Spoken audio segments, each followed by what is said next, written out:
teman-teman yang berproses di era sekarang, kita memasuki industri 5.0, ini gak ada alasan gak berkarya, Kak. Gak ada alasan gak berkarya. Ini waktunya generasi muda itu harus berkarya. Yang mahal dari perjuangan itu adalah persisten dan konsistennya. Makanya orang optimis tapi gak konsisten akan kalah dengan mereka yang mungkin awalnya sedikit ragu, tapi dia konsisten untuk terus bertumbuh 1% aja per hari. Kak, saya ini udah tahu apa yang saya mau lakukan dan saya sudah lakukan, tapi orang-orang terdekatku tidak mendukung. Kenapa karakter anak muda zaman sekarang seperti itu? Apa kebaikannya dari presiden kita? Untuk segera memenuhi janji-janjinya. Sehingga yang dikenang dan terkenang di kita semua sebagai masyarakat adalah tentang janji yang dipenuhi di akhir masa jabatannya. Saatnya bilang, kamu kelas. Oi Cika, kembali lagi di Kamu Kelas Podcast bersama saya Rizal Jamal.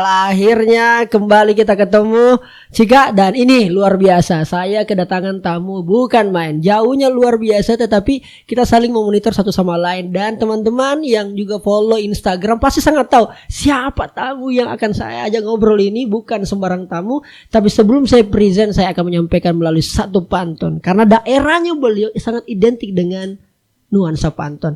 Apa itu? Sungguh manis buah pepaya dimakan di tengah kota. Inilah dia wanita inspirasi Indonesia. Dialah Sherly Annavita. Assalamualaikum. Waalaikumsalam warahmatullahi wabarakatuh.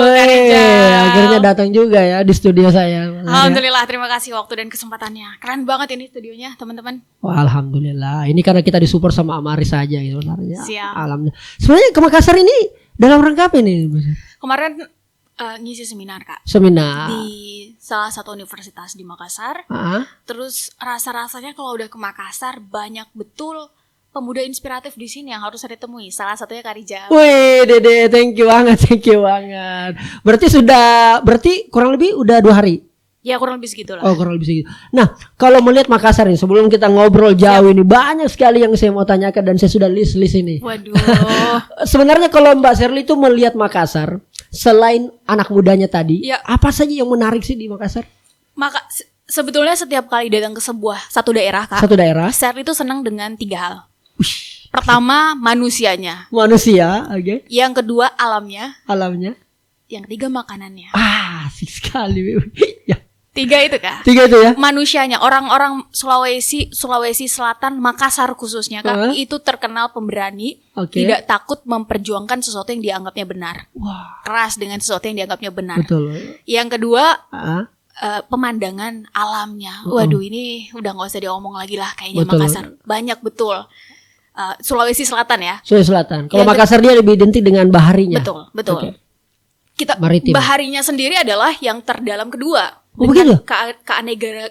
Banyaknya ragam hayati di dalamnya. Oke. Laut Sulawesi ini ya, Laut Sulawesi ini tercatat sebagai laut kedua terdalam di dunia. Berarti banyak ikannya. Ya betul toh. Berarti harusnya bisa hafal nama-nama ikan. Nanti dapat sepeda nggak?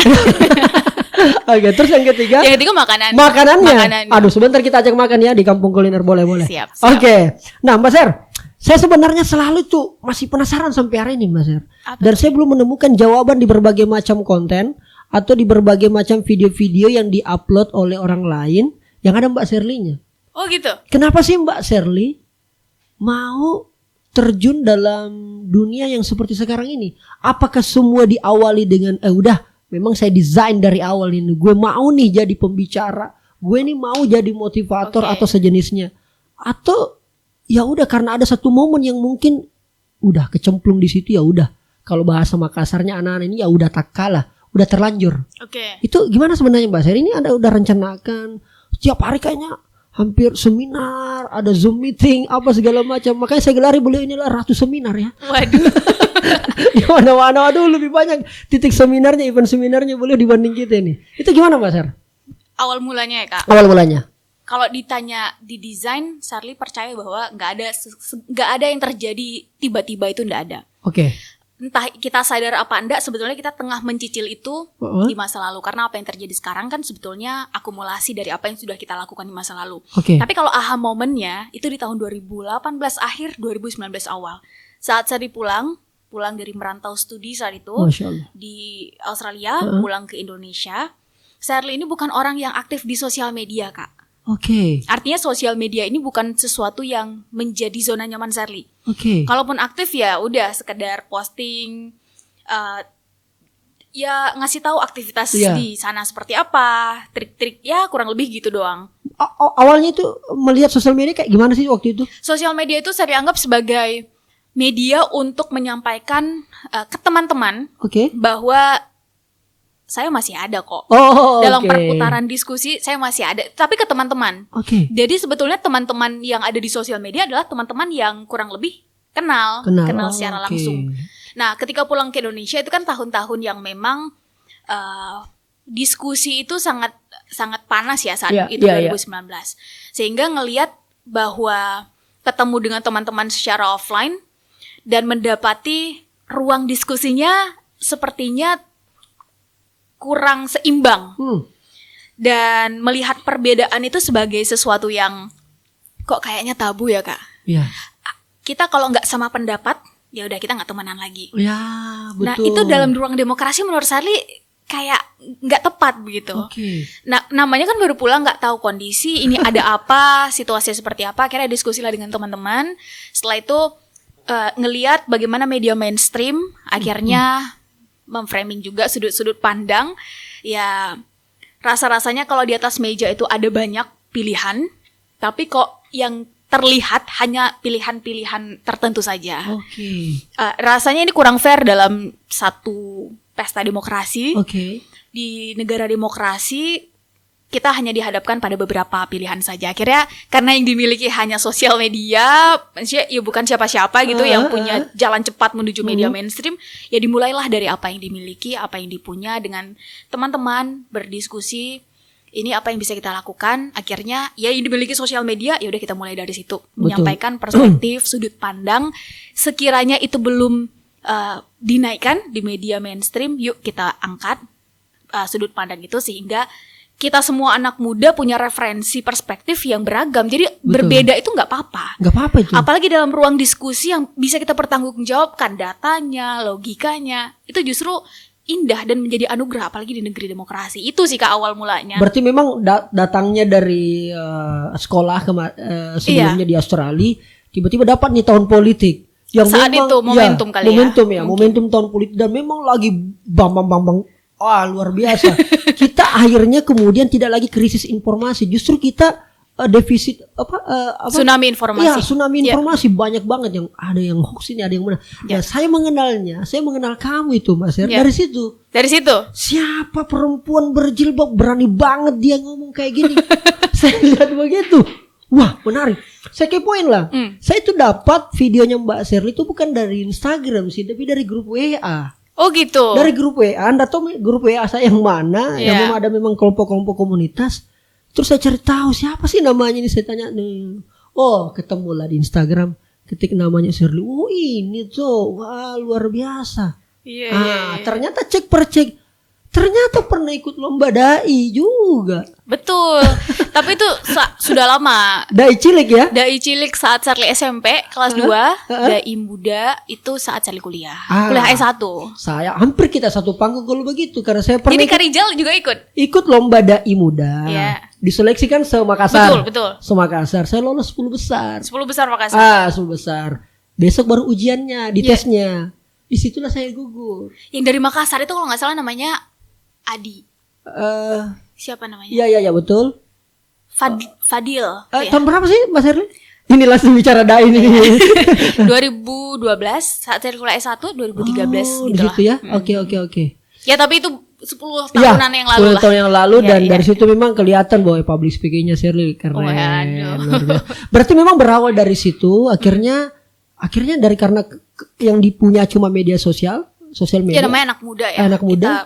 Akhirnya orang banyak juga kayaknya bagus nih kalau Mbak Shirley kita ngajak diskusi saling berbagi sudut pandang. Ya mungkin dari situ ya. Jadi teramplify, gayung bersambut. Akhirnya dari situ mulai ketemu banyak orang, belajar lagi banyak hal tentang sosial media, tentang ketemu banyak senior yang akhirnya saya banyak belajar di situ. Luar biasa. Sebenarnya kan tidak banyak anak muda yang betul-betul berani bersuara, apalagi dia posisinya adalah dalam posisi tidak ke A tidak ke B. Dalam hal ini saya menganggap selalu independen. Dan Shirley saya melihat adalah bukan orang yang netral, tetapi orang yang independen untuk itu. Artinya apa? Shirley berani menentukan sikap, tapi Anda bisa pertanggungjawabkan dan tidak bisa digoyah oleh beberapa kepentingan. Yang saya lihat begitu. Benarkah asumsi yang saya melihat itu? Realitanya gimana sih, Sir? Pertama, saya sepakat dengan cara pertanyaan Kak Rizal, karena netral dengan independen itu beda. Kalau independen kita berani menentukan sikap. Kalau netral itu ya udah, kita tidak menentukan sikap. Ya terserah apa yang terjadi udah. Jadi dalam hal ini ketika menghadirkan data, informasi, jelas itu harus jelas sumbernya. Nah, kitanya berada di pihak yang mana itu kan kita harus menentukan. Nah, dalam hal ini saya pikir menjaga independen itu penting. Dan itu mungkin yang Shirley dan tim saling sulam tambal untuk memastikan bahwa kita berupaya untuk independen sejauh ini, baik dari opini maupun dari sudut pandang. Jadi bukan karena A, bukan karena B, bukan karena C, tapi ini yang menjadi kebenaran menurut kita dan keseharusan yang terjadi. Itu sih yang mungkin untuk menanggapi pertanyaan dari Kak Rijal tadi. Tapi menurut Shirley, terkait anak muda independen di sosial media, itu udah banyak Kak sekarang. Udah banyak ya? Yang sulit itu adalah menjaga independensi itu. Konsisten lagi ya? Konsisten itu konsisten lagi yang menjadi. Ini abis ini kita mau tanya nih, Kak Rijal gimana caranya menjaga konsisten dan independennya Kak Rijal dan tim. Masya Allah, mudah-mudahan saya punya jawaban. Tapi itu tantangan. Tantangan. Karena mungkin memulainya adalah sesuatu yang semangat gitu ya, optimis. Tapi justru ketika berjalan otomatis sudah namanya kita mendaki berjalan gitu. Ya semakin naik biasanya kan ya tekanan udaranya juga makin tinggi, hembusan anginnya juga makin banyak. Itu saya pikir adalah proses kita bertumbuh, proses kita belajar yang dari situ saya dan tim juga banyak belajar. Luar biasa. Mbak Ser, kalau kita berbicara sosial media, kita tahu kan sekarang bagaimana di sosial media ini berkembangnya luar biasa, berbagai macam aplikasi muncul dan seterusnya. Apakah juga termasuk Mbak Shirley berusaha untuk mengikuti perkembangan yang ada di sosial media? Terkait apa nih, isu? Misalnya isu, misalnya juga kan sekarang ini misalnya orang di sosial media kan awalnya saya melihat itu, saya juga terjun ke konten kreator itu baru 2019 awal Mbak Sir. Saya masih ingat itu konten pertama saya itulah konten debat kandidat Pilpres pertama. Itu yang saya bikin konten, waduh nggak ada yang nonton itu. Karena saya merasa waktu itu sosial media hanya tempat untuk narsis. Saat itu 2019? Iya saya merasa, saya melihatnya. Untuk narsis. Kalau bahasanya orang Makassar, orang Bugis itu puji ale, puji diri. Show off. Show off. Itu bahasa Makassarnya ya, show off. Show off. Jadi saya termasuk kalau kok show off saya dapat apa gitu. Saya butuh value dari you yang saya follow, ya kan? Ini apa? Makanya saya coba berani deh bikin sesuatu yang beda. Tapi memang awal-awalnya susah. Ternyata kita perlu beradaptasi, melihat perkembangan yang ada, gayanya dan sebagainya. Seberapa besar sosial media mempengaruhi Mbak Shirley atau Mbak Shirley yang pengaruhi itu sosmed? Kalau menurut saya tren itu diciptakan. Sorry. Tren itu? Diciptakan. Tren itu diciptakan. Kuncinya adalah repetition. Semakin kita sering mengulangnya, semakin kita akan terbiasa. Mengenai algoritma itu adalah hal yang berbeda.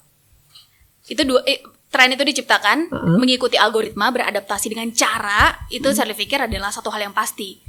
Dan tren itu kan berubah. Ketika kita tidak menciptakan tren, berarti kita mengikuti tren, benar nggak? Betul. Jadi logikanya demikian. Iya. Artinya kalau hari ini trennya A terus kita ikut, besok trennya B kita ikut. Kalau cara nggak apa-apa, tapi kalau nilai, saya pikir ini harus kita create sendiri ya. Yes. Karena kalau enggak, dia akan terus berubah. Kalau cara, strategi, siasah, metode, selama masih ada batas aturan, garis yang memang dari awal udah kita tetapkan, ya itu fleksibel. Dan perubahan itu kan kepastian kata orang tua kita ya. Kalau ada hal yang paling niscaya ya perubahan itu sendiri. Wajar kalau Franklin pernah bilang, if we are finished changing, then we are finished. Saat kita manusia berhenti berubah, kita selesai. Saat manusia berhenti bertumbuh, tandanya kita mati, kehilangan satu dari ciri makhluk hidup. Saat kita manusia berhenti belajar, kita selesai. Maka berubah dengan sesuatu yang cara, itu saya pikir adalah sesuatu yang fleksibel, selama masih dalam batasan. Tapi kalau urusan nilai, value, termasuk nanti turunannya karakter dan lain-lain, saya pikir itu menjadi sesuatu yang saklek. Wah, keren. Termasuk satu hal, Kak. Apa itu? Jadi mengingat sebetulnya kenapa sih saya terjun ke bidang ini? Itu strong why itu harus ada dari awal. Karena kalau enggak ya udah ikut aja nanti. Strong why itu adalah kalau tadi Kak Rijal sempat sampaikan, kenapa ya saya harus memulai di sini?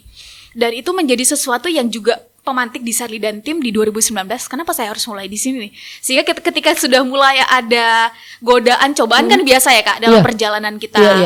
Namanya journey, proses kita berproses dengan cara kita. Ketika sudah mulai ada naik turun, kita sama-sama diskusi dan ingat lagi kenapa dulu kita memulai ini. Yuk kita balik.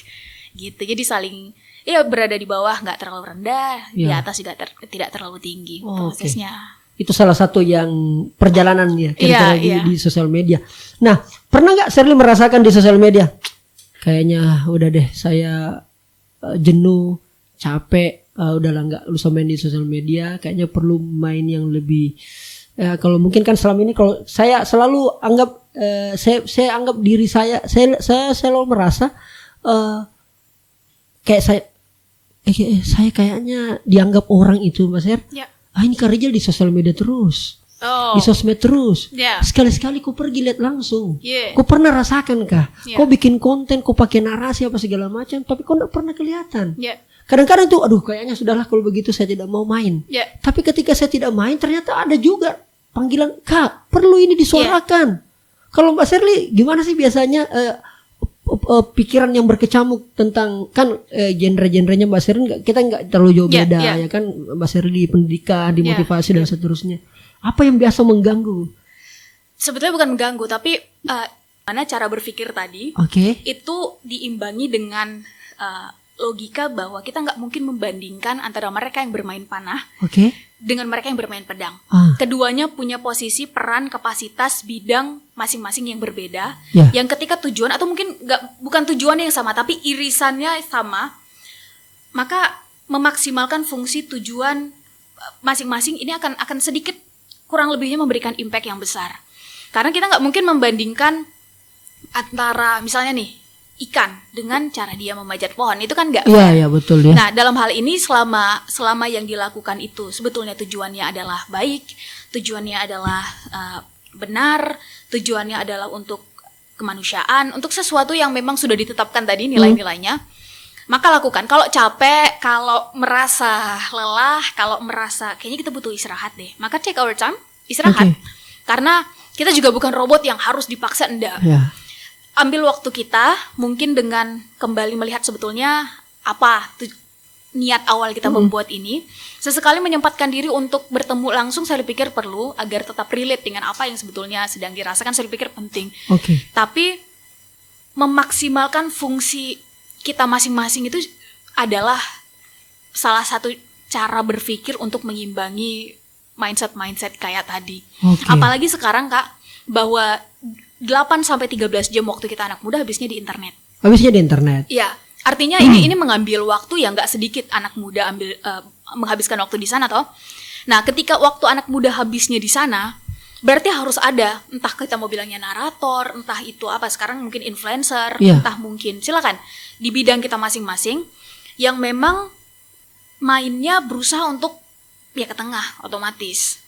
Karena kalau enggak, jangan salahkan ketika yang ke tengah, ketika yang viral, ketika yang tren, ketika yang FYP, ternyata adalah dari mereka yang membawa nilai yang lain. Mereka yang membawa sudut pandang yang mungkin nih kita enggak, kayaknya saya punya sudut pandang lain lah. Jadi narasi harus dibalas dengan narasi menurut Sherly. Karya harus dibalas dengan karya, sama nilai juga harus nilai. Jadi apple to apple. Dan tugas kita kan berusaha. Bukan menghakimi, tapi ya udah menyampaikan aja. Kita nggak tahu nih mana yang kita sampaikan, entah itu berupa konten secara online, entah offline, yang ternyata itu amplify-nya ternyata itu yang kena, kan kita nggak tahu. Tugas kita ya udah berbuat baik aja sebanyak-banyaknya. Karena kita tuh pun juga tidak tahu konten mana. Kita nggak tahu betul. Yang akan FYP atau mungkin disukai atau yang membawa kita ternyata dapat pahala, kita nggak tahu. Bisa jadi nih ada video Kak Rijal yang dapat di orang yang udah capek, udah hampir menyerah. Kayaknya nggak, jangan menyerah dulu deh. Kena nih 1 menitnya Kak Rijal. Kita kan nggak tahu kan. Betul. Jadi ya udah berbuat baik aja sesuai dengan bidang dan kapasitas kita. Itu adalah strategi, mau online mau offline, biarkan. Itu udah paling top itu ya dengan cara seperti itu kira-kira. Iya, sesuai Oke. dengan bidang kita. Baik. Nah, saya menariknya sekali nih Mbak Ser karena Mbak Serly juga itu kan biasa konten-kontennya atau biasa yang di-share berani banget ini Mbak Serly ini. Biasa kan kadang-kadang saya tunggu dulu Mbak Serly posting baru saya bikin. Oh gitu. Iya kadang-kadang gitu. Tunggu dulu kalau ada misalnya punya panutan baru saya bikin juga saya. Tapi Kenapa begitu? Kan sebenarnya bisa saja Kak. Ini bukan tentang siapa banyak Iya. bukan, tapi siapa cepat kan kalau sekarang di sosial media. Mungkin begitulah karena Mbak Serly influencer. Jadi saya terinfluence.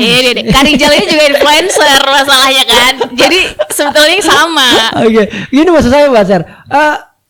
Nggak ada kayak biasa yang ancam-ancam di DM. Oh. Pelan-pelan dek. Mbak, kamu tuh siapa tuh? Kayak gitu kan. Najwa Shihab kan aja dikata-katai gitu. Kalau Mbak Serly mungkin ada telepon, ada penjual bakso pakai hati. Itu biasanya. Penjual bakso pakai hati. Iya, Keren, penjual ya? bakso pakai hati atau depan rumah. Atau gimana sih Mbak Ser? Saya penasaran sih. Biasanya kalau bertanyanya udah sampai ke sana tandanya antara ilmunya atau pengalamannya nih udah sampai ke sana. Tapi yang jelas Kak Rijal segala sesuatu pasti ada dua sisi, positif negatif. Positifnya mungkin adalah ada nilai yang bisa tersebar lebih cepat. Negatifnya ya tentu ada yang suka, ada yang nggak suka kan. Ya ada yang nggak suka ini yang akhirnya yang tadi kayak Kak Rijal tanya, yang tidak setuju, yang tidak sepakat. Nah dalam hal ini memastikan bahwa pertama cara kita menyampaikan itu tidak berlebihan, tidak ya tepat lah gitu ya, dengan baik. Tujuan kita kan menyampaikan bukan untuk menghakimi atau mencaci maki Kak. Tujuan kita menyampaikan adalah karena kita peduli, karena kita pengen ada perubahan yang ya tentu ke arah yang lebih baik. Namanya berubah, masa berubah ke arah yang lebih baik. Makanya diungkap lah yang akhirnya kita sampaikan. Kita anggap benar. Iya.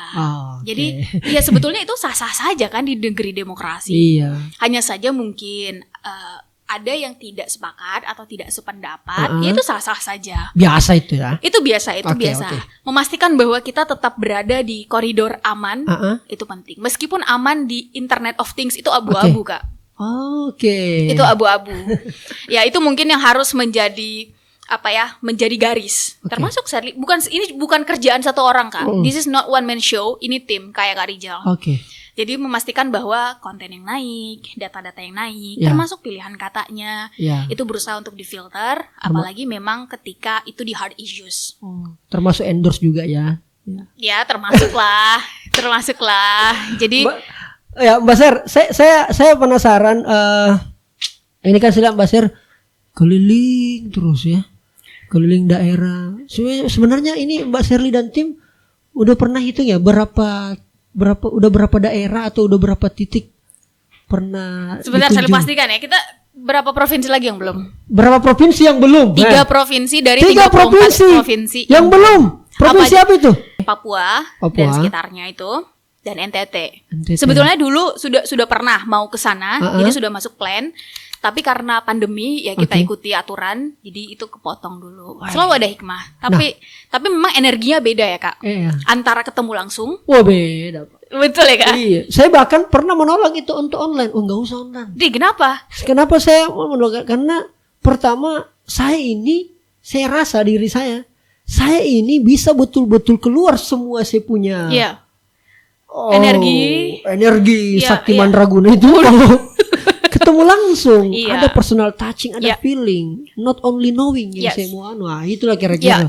Senang saya kalau ketemu. Cuma kan ya ada hal yang tidak bisa kita kontrol selama 2 tahun. Ada 2 tahun ya. Jadi yang artinya waktu itu Serly dan tim ingin pastikan adalah terus bergerak. Jadi ya udah kita dari sini akhirnya belajar bahwa ya terus bergerak, nanti dengan sendirinya Tuhan akan memberikan jalan-jalannya. Dan alhamdulillah sekarang udah mulai normal ya Kak. Di Makassar sudah mulai normal. Normal. Makanya sudah ada banyak pemberitahuan dilarang pakai masker. Siap.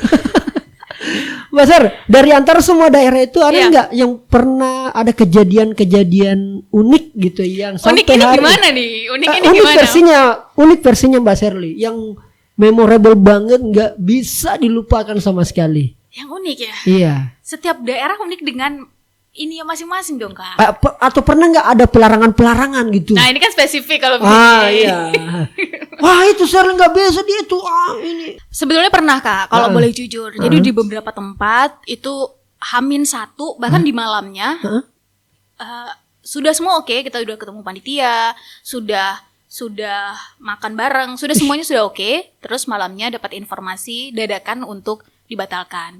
Dan kita mewajarkan mungkin pihak panitia mengira kita akan membahas isu-isu sensitif layaknya yang kita bahas di mungkin sosial media kali Kak. Dianggap radikal atau apa? Ya mungkin ada yang Persepsinya berpikiran ya? seperti itu, persepsi. Tapi kan sebetulnya dalam hal ini kita nggak pernah bahas seperti itu.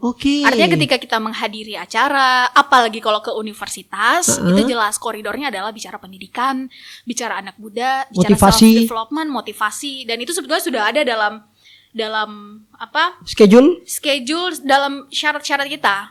Jadi yang akan kita bahas adalah ABC, bahkan sekalipun ditanya tentang isu-isu sensitif, bahkan dunia perpolitikan, kita tidak menjawab. Jadi mungkin salah paham atau salah kaprah itu yang terjadi di beberapa tempat sehingga pembatalan itu terjadi. Tapi pada akhirnya dari situ kita belajar banyak Kak. Dan itu biasa terjadi. Biasa terjadi lah. Luar biasa. Perempuan tangguh luar biasa, strong. Ini betul-betul luar biasa. Ini tinggal memang kalau karakter seperti Mbak Shirley ini tinggal butuh karakter orang Bugis Makassar ini yang selalu mengitari kemana-mana, kira-kira begitu. Gitu ya? Gitu kira-kira. Siap, supaya layar finisinya jalan terus. Itu layar finisi itu adalah salah satu cerita legenda Makassar yang suka banget. Iya betul. Nah, Basar saya mau tanya, ini teman-teman juga supaya ada juga self developmentnya dan sebagainya. Bagaimana sih sebenarnya menjadi seorang Shirley Annavita? Waduh. Ya. Gimana itu maksudnya? Kamu ini bisa jadi seperti sekarang ini, Mbak Sher. Itu apa yang kamu makan? Nasi. Iya, nasi. Iya. Apa sih yang kamu makan? Apa sih yang kamu lahap? Sehingga kok bisa begitu ya? Bukan hanya smart tapi punya keberanian dan sebagainya. Apa? Bocorkan sedikit lah off the recordnya. Misalnya kalau baca buku itu berapa kali? Atau mungkin sambil tidur juga baca buku atau gimana? Atau apa sih mungkin strateginya lah kira-kira sehingga ada juga mau jadi Shirley yang lain ini nih. Waduh ini sulit sih menurut Shirley Kak. Sulit, karena ya? menurut Shirley gini, Setiap orang tuh punya potensinya masing-masing Kak. Oke. Artinya kalau ditarik mundur nih 10 atau 15 tahun yang lalu itu ada begitu banyak batasan Kak. Bahkan batasan informasi sekalipun. Di zaman sekarang itu udah satu kali klik kita bisa dapat banyak sekali informasi. Satu kali klik bisa dibilang jarak ruang dan waktu nggak ada lagi arti. Jadi menurut Shirley, teman-teman yang berproses di era sekarang, kita memasuki industri 5.0, ini nggak ada alasan nggak berkarya Kak. Nggak ada alasan nggak berkarya. Ini waktunya generasi muda itu harus berkarya. Kalau misalnya ditarik 12 tahun yang lalu, 10 tahun yang lalu, ya prosesnya adalah ya kurang lebih mungkin sama kayak Kak Rijal. Ikut organisasi, ada mentor, ya gitu paling kurang lebih seperti itu. Kalau dibilang pintar, saya harus sampaikan dengan segala kerendahan, saya ini tidak pintar. Tapi kalau punya keinginan, Shirley berusaha untuk melakukan yang terbaik untuk mendapatkan target itu. Dan Shirley akhirnya mendapati dari salah seorang mentor menyebutkan bahwa yang mahal dari perjuangan itu adalah persisten dan konsistennya. Makanya orang optimis tapi nggak konsisten akan kalah dengan mereka yang mungkin awalnya sedikit ragu, tapi dia konsisten untuk terus bertumbuh 1% aja per hari. Tapi kalau konsisten, maka antara kita yang sekarang, misalnya nih, dengan kita yang tahun depan, itu jelas setidaknya kita bertumbuh. Nah mungkin itu, dan nggak ada proses yang instan menurut Shirley. Nggak ada proses menurut Shirley ya. Nggak ada proses yang instan untuk menjadi, kalau kata orang tua kita, untuk menjadi pelaut hebat, dia harus melewati ombak yang juga besar. Untuk menjadi pilot yang handal, dia harus melewati turbulensi yang sedemikian rupa. Maka sama halnya dengan manusia, maka gagal, kecewa, sedih, tidak mendapatkan yang diinginkan, disalahpahami, difitnah dan lain-lain, bisa jadi adalah mungkin kita tidak suka ya Kak, Iya. tapi bisa jadi itu adalah proses untuk membentuk karakter tadi.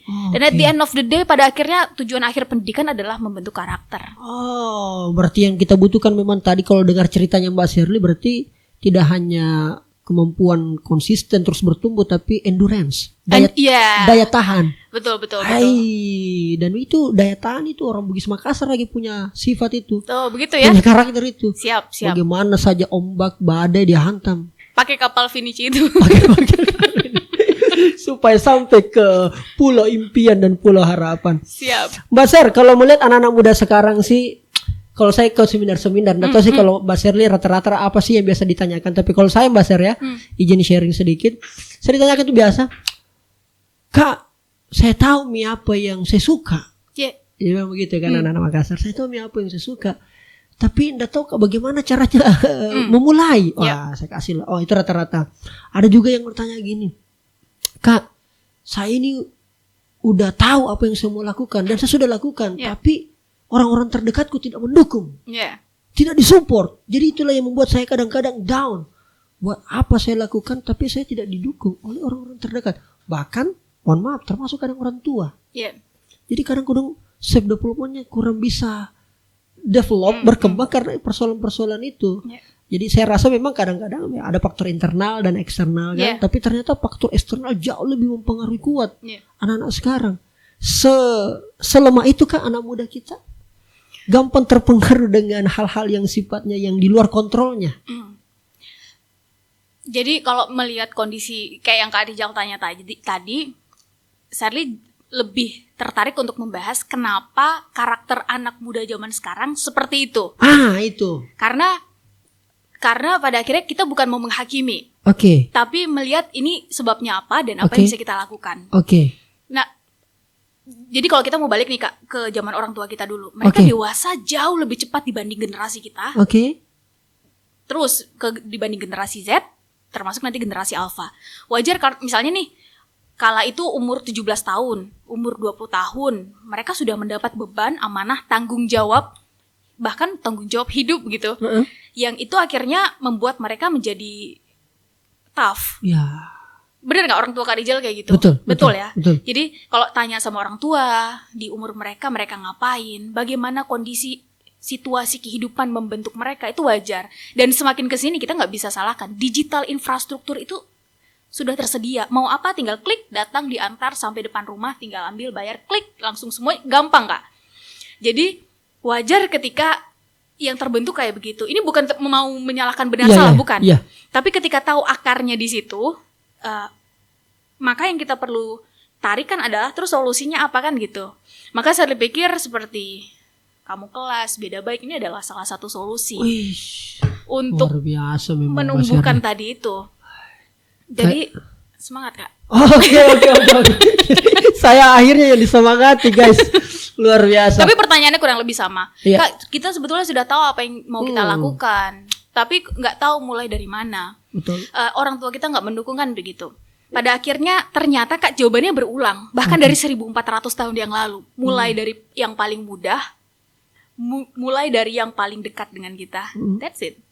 Pelan-pelan nanti pintu-pintu kesempatan terbuka dengan sendirinya. Kalau masih ada kata tapi, masih ada kata nanti, ya jangan salahkan langkah kita juga di situ-situ aja. Karena kan aneh kalau kita menunggu sempurna dulu baru kita memulai. Kita mulai dulu, gitu kan Kak? Bikin aja dulu. Nanti pelan-pelan kita menyempurnakan. Karena kalau tunggu sempurna nggak mulai-mulai gitu. Nggak ada yang sempurna di dunia ini Kak. Nggak ada ya? Nggak ada. Waduh, ini menjadi sama berarti dengan Shirley sekarang nggak sempurna. Karena betul. Masih sendiri ya. Itu nggak sempurna makanya perlu orang yang bisa. Iya. Ini udah halus ya, ini udah halus ya guys ya. Setiap kita pasti ada kelebihan, ada kekurangan kan gitu toh. Tugas kita adalah ya terus mengimprove, terus bertumbuh. Oke. Nah sekarang ini bagian-bagian akhir ini Mas Her. Masih udah akhirnya selesai penderitaan saya. Mas Her, ini kalau ditanya tentang rezim hari ini, ya kan? Ya, ini kan ini baru-baru mulai panas nih diskusi. Anda ini justru mulai cooling down ya? ini. Siap, ini, cooling down. Biasanya ini kan di tengah-tengah, ini justru saya cooling down dengan bahas ini. Ya. Siap Kak. Ini kan kemarin naik BBM, ya kan? Itu panas tuh karena banyak bakar ban.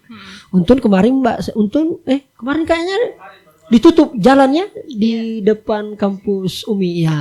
Ya. Nggak tahu kalau Mbak Sherly dapat macetnya dan sebagainya. Nah saya gini Mbak Sher,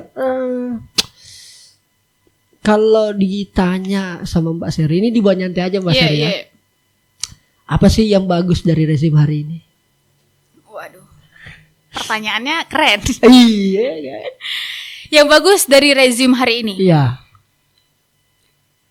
Atau saya tanya individu aja mungkin ya. Misalnya. Jangan individu, kan terlalu personal. Oke. Ya kan? Oh boleh kalau mau individu silakan. Ini kan tuan rumahnya Kak Rijal. Oh iya betul. Gimana? Iya. Kalau maksudnya tadi kan lama dipikir-pikir, jadi saya kasih opsi pertanyaan yang lain, terserah yang mana mau dijawab. Apa kebaikannya dari presiden kita ini? Presiden kita kebaikannya adalah orang yang sangat rendah hati. Dengan keluarga sangat dekat beliau dengan keluarga. Bisa kita lihat kan? Panutan berarti. Iya, dengan keluarga, dengan anak-anaknya, dengan istrinya, dengan cucu-cucunya sangat dekat kan? Sangat dekat. Yang terlihat di media sangat dekat. Jadi menurut saya ini satu hal yang baik. Gitu satu hal yang artinya dengan Pak Jokowi ini adalah sosok pemimpin yang dekat dengan keluarga. Saya pikir ini adalah branding yang sangat baik.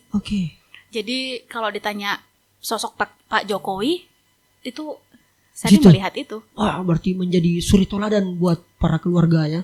Suatu hasanah gitu ya. Amin. Kita doakan. Kan yang kita lihat adalah apa yang bisa kita lihat kan Kak. Betul. Kira-kira apa yang kurangnya gitu? Yang kurangnya adalah ini akhir masa jabatan beliau. Kita semua berharap agar beliau dimampukan untuk segera memenuhi janji-janjinya.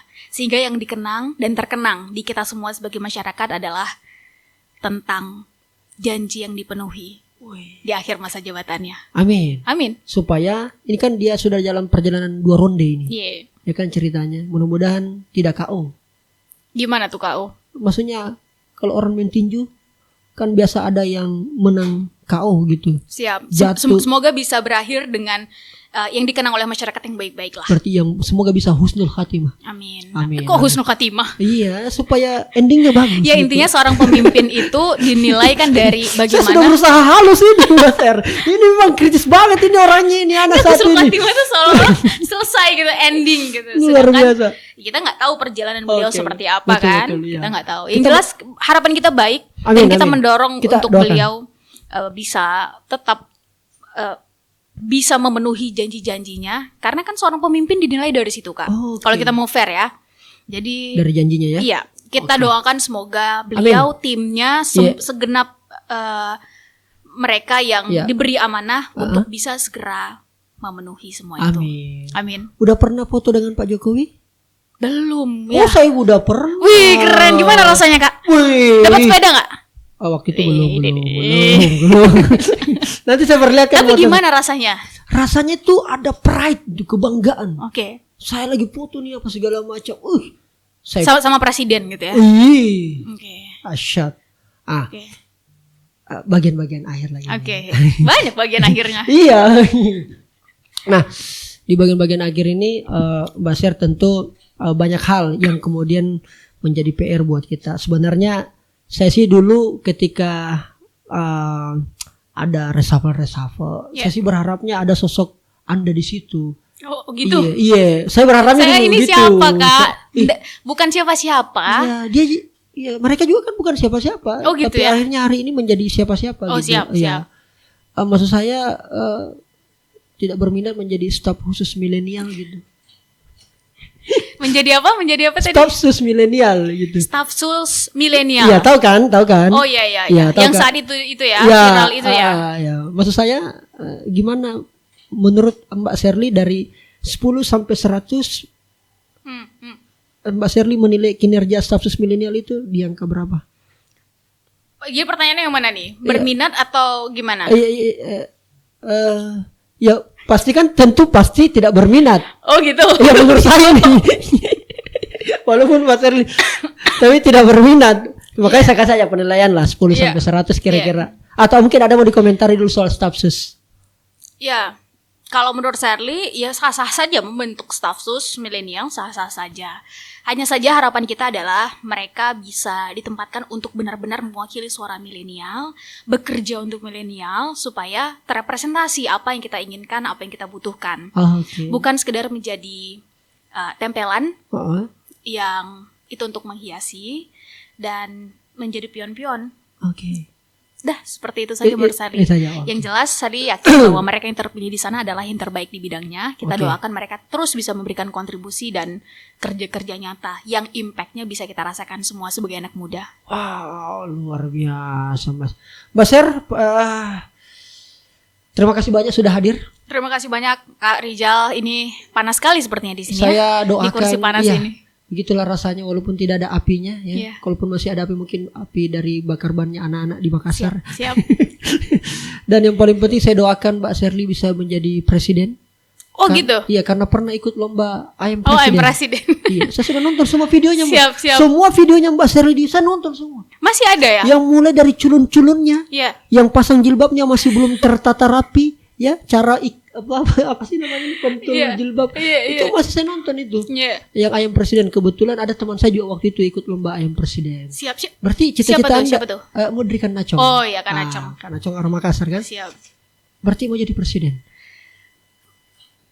Presiden minimal untuk bertanggung jawab atas keputusan-keputusan diri sendiri, Kak. Kan kita bertanggung jawab untuk diri kita sendiri toh. Oke. Nah, itu. Jadi kalau I'm presiden itu kan adalah harapan kita Oke. terhadap Indonesia Oke. yang kita cintai ini, Kak. Oke. Jadi rasa-rasanya kalau ada orang yang paling punya harapan besar dan punya power untuk melakukannya kan saat itu di berapa tahun yang lalu tuh, 10 tahun yang lalu ya adalah presiden. Jadi akhirnya menuangkan, kalau saya jadi presiden saya mau ngapain ya? Apa yang ingin saya lakukan ya? Ya itu dituangkan di situ. Itu 10 tahun yang lalu. Wah, luar biasa. Terima kasih banyak Sherly Navita sudah hadir di Kamu Kelas. Aduh, saya lebih banyak mendengar tadi karena memang beliau nice banget ya, luar biasa. Dan di pertanyaan terakhir. Masih ada. Terakhir sekali. Keren. Iya. Silakan. Tapi pertanyaannya pakai pantun ya. Ya, silakan. Oke.